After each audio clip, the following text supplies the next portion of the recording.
Assalamualaikum warahmatullahi wabarakatuh.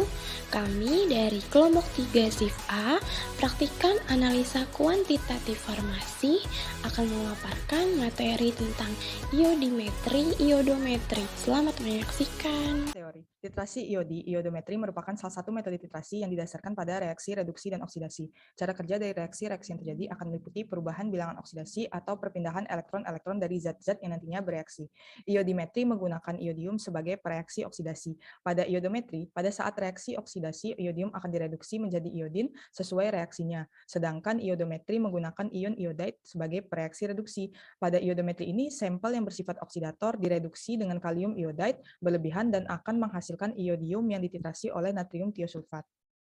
Apa itu titrasi iodimetri dan iodometri? Titrasi iodimetri merupakan titrasi langsung terhadap zat-zat yang potensial oksidasinya lebih rendah dari sistem iodium. Cara melakukan analisis dengan menggunakan senyawa-senyawa reduksi iodium untuk mengoksidasi reduktor yang dapat dioksidasi secara kuantitatif pada titik ekuivalennya. Titrasi iodometri merupakan metode titrasi atau volumetri yang pada penentuannya berdasarkan pada jumlah I2 atau iodium yang bereaksi dengan sampel. Indikator yang digunakan dalam iodometri yaitu larutan kanji atau amilum 5%, titik ekuivalennya ditandai dengan perubahan warna. Proses iodometri ini dapat kita temukan pada penentuan kadar vitamin C atau asam askorbat secara iodometri. Dengan metode iodometri berdasarkan reaksi oksidasi reduksi antara sampel sebagai oksidator. Dalam suasana asam dengan menggunakan indikator larutan kanji atau amilum 5% dengan titik akhir titrasi ditandai dengan perubahan warna larutan dari bening menjadi biru pucat. Iodometri ini dapat kita temukan pada penentuan kadar secara volumetri dengan metode iodometri berdasarkan reaksi oksidasi reduksi di mana sampel yang bersifat oksidator yang direduksi dahulu dengan Ki, lalu iodium yang dibebaskan ditentukan jumlahnya dengan cara titrasi menggunakan larutan baku Na2S2O3 atau natrium tiosulfat. Selanjutnya, alat dan bahan. Alat yang diperlukan berupa buret, Erlenmeyer, labu ukur, gelas ukur, pipet tetes, pipet volume, timbangan analitik, dan statel.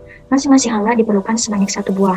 Sedangkan pada bahan diperlukan iodium, kalium iodida, natrium tiosulfat, kalium iodat, amilum 0,5%, asam klorida, aquades, metampiron atau antalgin, asam askorbat, dan juga asam sulfat. Terkait alur pengerjaan dibagi menjadi 5 tahap. Yang pertama, pembuatan larutan standar sekunder. Dilakukan pada larutan iodium dan larutan natrium tiosulfat, di mana larutan iodium sebagai oksidator dan larutan natrium tiosulfat sebagai reduktor. Selanjutnya, pembuatan larutan standar primer pada kalium iodat yang berperan sebagai oksidator. Tahapan ketiga berupa pembuatan indikator dipilih amilum 0,5%, karena amilum ini sensitif terhadap iodin sebagai indikator, sehingga dapat membentuk suatu senyawa absorpsi berwarna biru dengan iod.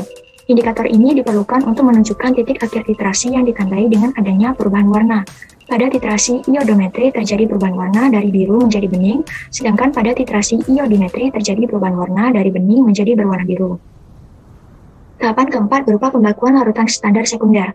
Pembakuan ini diperlukan karena pada awalnya larutan standar sekunder tidak diketahui konsentrasinya, sehingga harus dititrasi terlebih dahulu dengan standar primer untuk menemukan konsentrasi. Pembakuan dilakukan pada natrium tiosulfat 0,1 N dan iodium 0,1 N.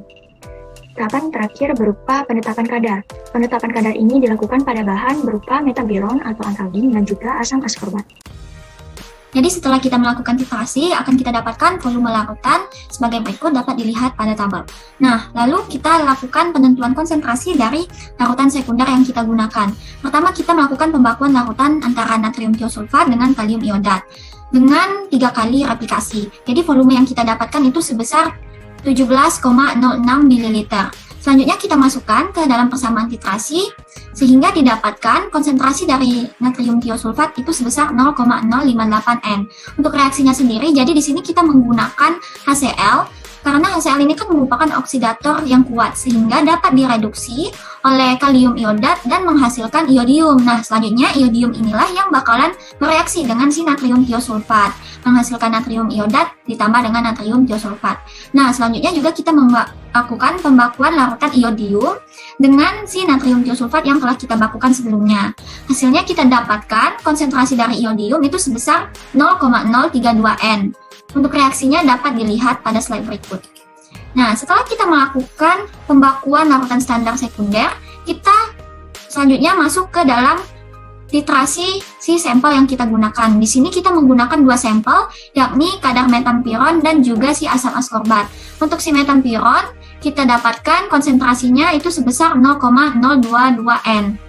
Dan juga kita dapat mencari kadarnya dengan rumus normalitas dikali dengan massa molar dikali volume dan dibagi 1000. Hasilnya itu didapatkan berat metampiron sebesar 0,104 gram. Dari kadar ini dapat kita cari juga persentase kadarnya dengan membaginya dengan si jumlah sampel keseluruhan. Hasilnya kita dapatkan persentase kadar metampiron sebesar 52%. Untuk penentuan kadar asam askorbat, sama seperti metampiron, kita dapatkan juga itu konsentrasinya sebesar 0,025 N. Untuk kadarnya itu sebesar 0,056 gram dengan persentase asam askorbat dalam sampel itu sebesar 11,2%. Jadi kenapa dalam titrasi iodometri ini kita melakukan atau menambahkan indikator amilum pada dekat dengan titik akhir titrasi? Karena apabila kita menambahkannya di awal, nanti akan terbentuk ikatan yang kuat antara amilum dan iodium. Jadi si amilum ini bakalan menyeliputi si iodium, menyebabkan perubahan warna sebelum terjadinya titik ekivalen. Akibatnya titrasi yang kita lakukan juga tidak sesuai atau tidak spesifik.